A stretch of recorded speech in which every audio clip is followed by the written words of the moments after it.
안녕하세요. 책사입니다. 오늘의 이야기는 온수 집안 화해시킨 자녀들의 지혜입니다. 옛날에 서로 온수 사이인 집안이 있었다. 한 집안은 이씨이고 다른 집안은 김씨인데 당파 싸움의 소용돌이 속에서 서로 반대파가 되어 온수로 지내게 되었던 것이었다. 두 집안 가장은 어떻게든 더 높은 벼슬자리에 얻어서 상대편을 제압하려고 노심초사 사력을 다했다. 두 집안 가운데 먼저 벼슬길에 나아간 것은 김씨 가문이었다.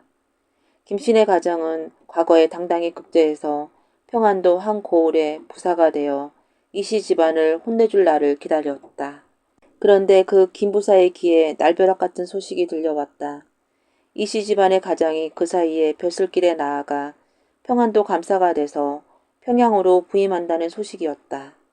평안 감사라면 자기 직속 상관이 되니 어떤 후환이 있을지 가늠할 수 없었다. 어떻게든 꼬투리를 잡아서 자기 집안을 온통 망가뜨릴 것이 분명했다.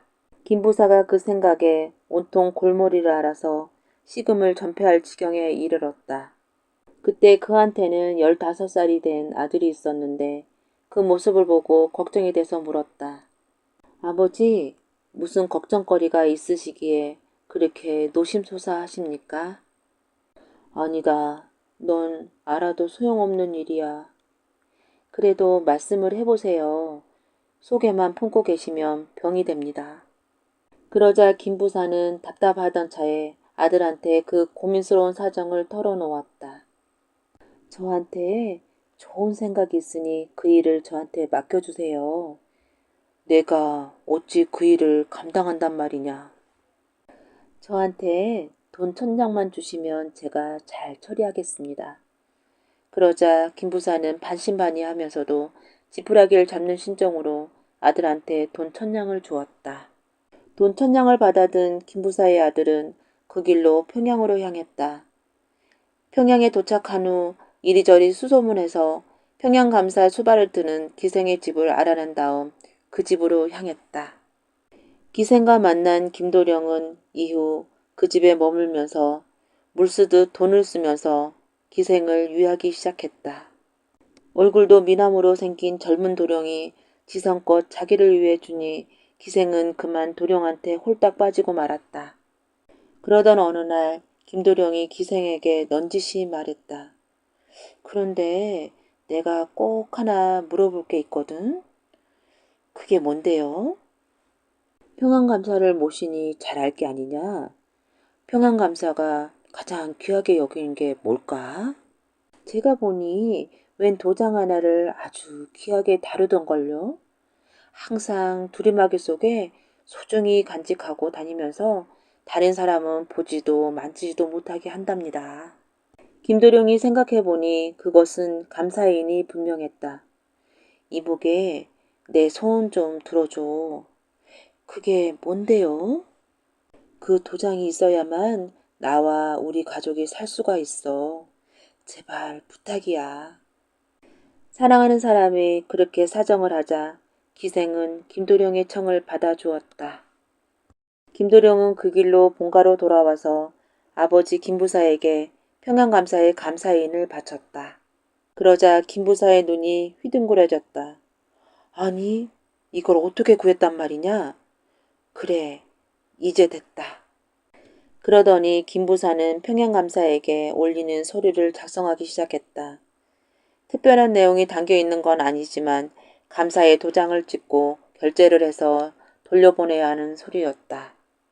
김부사가 올려보낸 서류를 낯을 찡그리며 살펴보고 나서 결제를 하려던 평양감사는 깜짝 놀라고 말았다. 두루마기 속에 넣어둔 도장갑 속의 알맹이가 감쪽같이 사라지고 없는 것이었다. 이번에는 이 감사가 잠도 못 자고 식음을 전폐하는 지경이 되었다. 그러자 15살 먹은 딸이 그 모습을 보고서 아버지한테 말했다. 아버지, 무슨 걱정거리가 있으시기에 그렇게 노심초사하십니까? 알 거 없다. 내가 한들 어쩌겠느냐. 그래도 말씀해 보세요. 속에만 품고 계시면 병이 됩니다. 그러자 이 감사는 답답하던 차에 딸한테 고민스러운 사정을 털어놓았다. 아버지, 하늘이 무너져도 솟아날 구멍이 있다고 했어요. 저한테 생각이 있으니 걱정 마세요. 이감사의 딸은 아버지 귀에 대고 계책을 말해주기 시작했다. 그래, 그거면 되겠구나. 과연 내 딸이야. 다음날 평안감사는 평안도 안에 있는 골 수령들에게 두루 편지를 보내서 평안 가명으로 모이게 했다. 성대한 잔치를 베풀어서 각 골 수령들을 위로한다는 것이었다. 김 부사가 그 편지를 받고서 고개를 가웃했다. 지금쯤 감사인을 잃고 안달났을 텐데 갑자기 웬 잔치일까? 그러자 김도령이 말했다. 뭔가 계책이 있는 게 분명합니다. 이 감사 딸이 영리하다고 소문이 자자하던데 무슨 꾀를 낸 게 분명해요. 제가 아버지와 함께 가지요. 김도령은 품속에 감사인을 숨긴 채 아버지 김부사를 따라서 평양으로 갔다. 가보니 평양 가명에 그동안 한 번도 본 적이 없는 큰 잔치가 펼쳐져 있었다. 술 냄새와 고기 굽는 냄새가 진동을 했다. 평양 감사가 여러 수령들에게 잔을 권하며 한참 잔치판이 무르익고 있을 때였다. 갑자기 한쪽에서 불이야! 불이 났다! 하는 소리가 들려왔다. 그 소리와 함께 자리에 소란이 일었다. 그때 평양감사가 자리에서 벌떡 일어나 두루마기를 벗어 던지더니 그 두루마기를 김부사한테 덥석 맡기면서 내가 살펴보고 올 테니 이걸 잠깐 가지고 있구려. 그러고는 불난곳을 향해서 달려갔다. 김부사가 어리둥절해서 어쩔 줄 모르고 있는데 한 구석에 있던 김도령이 다가오더니 감사 두루마기 속에 들어있는 도장갑을 열어 감사인을 집어넣었다. 불은 금방 꺼졌다. 그리고 이 감사가 돌아와서 김부사한테 두루마기를 넘겨받았다. 감사는 슬쩍 도장갑을 확인하고는 감사인이 들어있는 걸 보고는 아무 일 없었던 것처럼 다시 잔치판을 이어갔다. 자, 놀랄 거 없습니다. 다들 한 잔씩 드십시다. 그렇게 잔치판이 끝나고 돌아오면서 김부사가 아들한테 물었다. 아니, 그 감사인을 그렇게 돌려주면 어쩐단 말이냐? 모르시는 말씀입니다, 아버지. 그걸 돌려주지 않았으면 경을 쳤을 거예요. 그 사이에 감사인이 없어졌다면서 취도권을 하면 어쩌실 뻔했습니까? 과연 그렇구나. 등골이 다 오싹해. 그나저나 앞일이 걱정이구나.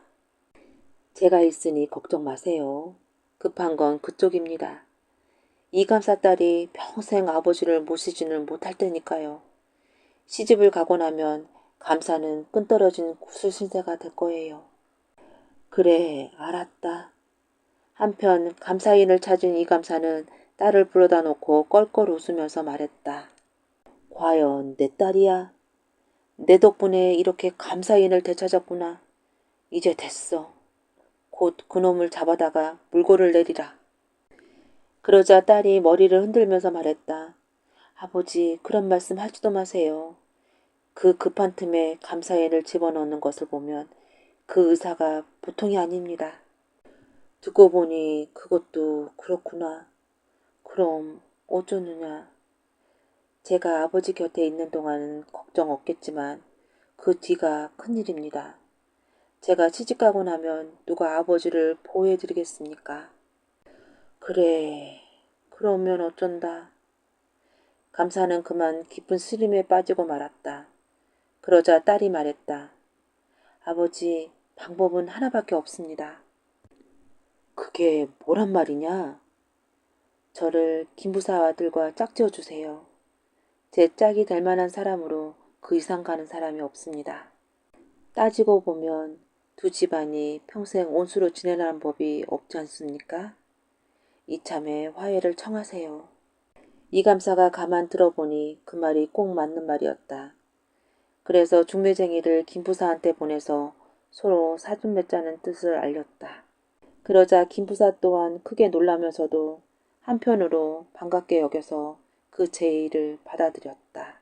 마침내 김도령과 이낭자가 가연을 맺으면서 두 집안은 온수지간에서 벗어나 가장 가까운 사이가 되었다. 아마 세상에서 우리 사이만한 인재가 없을게요. 우리 며느리는 어떻고요? 세상에서 제일 가는 규수입니다. 그 후 두 집안은 큰 번영을 이루었다.